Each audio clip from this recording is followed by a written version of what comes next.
Goeti se hopa, hin weka ni me ese wayats, kutitime o suta hapani han.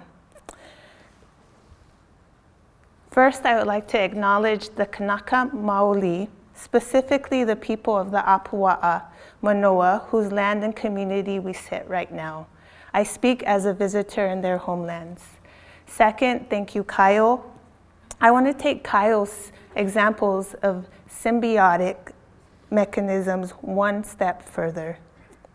I come from a community, one of the most beautiful communities in this world, a place called Cochiti. It's a village that sits along the Rio Grande River, the river that pulls all Pueblo people to this earth. Cochiti, because of its tumultuous history, has lessons to share with the world. One of those lessons I'll share with you today. When we look at indigenous systems of agriculture, we are talking about syncretic systems. But before I get to that, I want you to know my people are agriculturalists and have been agriculturalists and been planting corn since time immemorial. The Pueblo story of corn parallels the story of kalo to the Kanaka Maoli. Corn and kalo are more than commodities. They are representations of entire civilizations encapsulated in one word. They are the physical manifestations of a people, a history, a culture, and a direct connection with creation. As Kyle said, in order to envision a future of agriculture, we must learn lessons from our past, and one of those lessons is connection. When we look at hundreds of indigenous agricultural models, we find their foods are the accumulation of direct connections with the land, with each other, and with ancestry. Food is the art, the symbols, and the stories of how a people has a conversation with the earth. It teaches us how to respond to our environment. It teaches us how to teach generation after generation how to have those same conversations with the earth and with each other. Indigenous people have brilliantly taken the most basic of human needs, the need to eat, to nourish ourselves, and have created entire political, socio-economic, cultural, religious, and spiritual institutions around food. There are two important characteristics of indigenous agricultural systems. One of them is what I call syncreticism. They are syncretic systems. Syncretic systems exist when you have two separate systems that combine and result in a transformation. For example, take water. From basic science, we know the chemical equation is H2O. 2 hydrogen atoms, 1 oxygen atom. 2 unstable elements in of themselves, but when combined, create a transformation, the lifeblood of the earth. Indigenous agriculture takes nature and man, and over the course of hundreds and thousands of years, transforms this relationship into balanced connections, syncretic systems of agriculture. Syncreticism acknowledges that there's an undefined relationship between two sets of systems that cannot be explained by the separate systems alone. Another important trait of indigenous models of agriculture is they are based on intellectual humility, in that nature and our relationship with nature cannot always be explained or controlled. And you see this when we assign personality traits to natural processes. After all, how much of a person's personality can we control? 2 examples of indigenous models of agriculture. One is the Hawaiian Apua'a. In the Hawaiian perspective, the Ali'i Nui, the high chiefs, and the Aina, the land, are siblings, with the Maka Aina Na, the people, as the third youngest sibling. The three have descended from the mating of the earth and the sky, and it is the duty of the Maka Aina Na to malama the land, to malama the Aina, to care for the land. And in return, the Ali'i Nui and the Aina will malama the Maka Aina Na.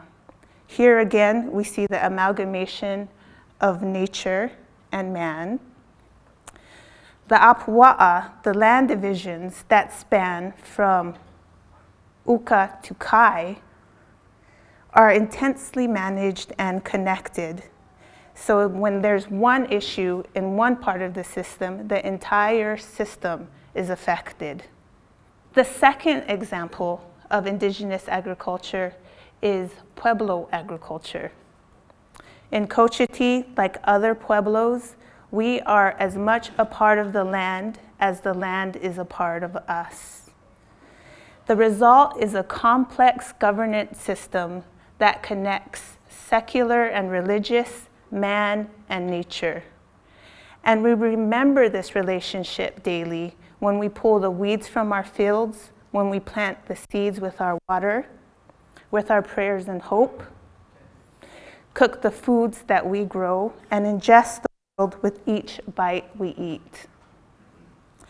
We honor this system when we teach our children about our traditional foods. The same foods that my grandparents ate, their great-grandparents ate, and all generations before them. The role of the Cochiti farmer in this system is no less the bearer of knowledge that connects generation to generation, but also is the protector of that system for all generations of Cochiti people. There are some that believe that we have evolved past the indigenous system of agricultural model. The whole point of the modern food system is to decentralize food's importance in our everyday lives. We can now ensure that our food needs are met in less than 2 minutes or less in any part of our country. How is that working out for us? So I invite you to explore what happens when the connection to food is broken. In 1979, the Army Corps of Engineers built a dam in my community that flooded half of our agricultural farmlands. Upon its completion, it flooded the remainder.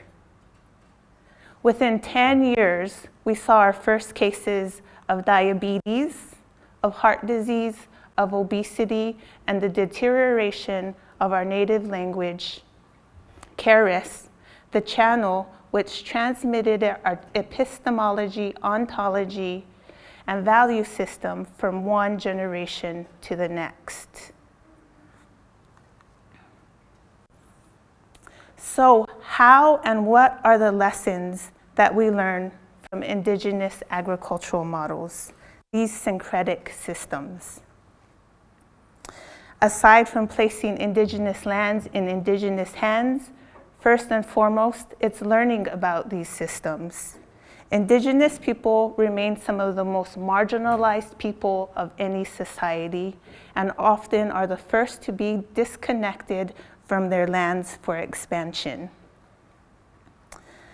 But when you look at programs that connect indigenous people to their communities, to their lands, you have incredible results. You have incredible community movements, environmental stewardship, and most importantly, a hope that we as a society are going to be okay. Some of these examples are Ma'o Farms in Waianae, Cochiti Youth Experience in Cochiti. Now let's think about our political future. What if we drew redrew political voting districts around watersheds and food sheds instead of populace and real estate. Indigenous models of agriculture had political structures that were always tied to natural resources.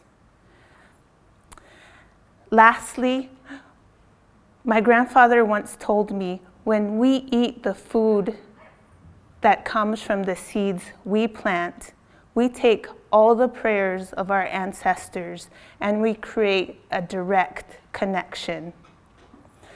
I invite you during your next meal to think about whether your next bite of food is just as meaningful.